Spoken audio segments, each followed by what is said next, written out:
Yo'q, hammaga assalomu alaykum. Bugun sizlar bilan flick o'rganamiz. Flick qanday qilishni o'rganamiz. Avvalda Scout'da SSG'da. Hozir birgalikda o'rganamiz. Ko'ryapsizlar, oddiy trenovadan o'z flickni birgalikda ko'rsatib beraman. Qanday qilish kerakligini. O'z flick deyarli hamma avtomat to'shqotsa bo'ladi. Ko'proq APga haligi hisobga olishadi. Mana shu flick mana o'zi kill o'ldirdim. Mana shuna turganda masalan odam yo'q joyda pritsel qo'yib turibsiz, odam chapdan chiqadigan bo'lsa, ot o'ldirsangiz bu flick deb hisoblanadi.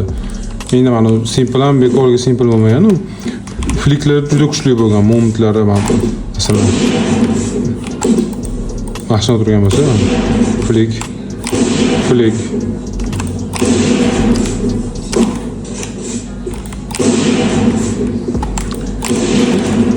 juda chiroyli chiqadi. Ayniqsa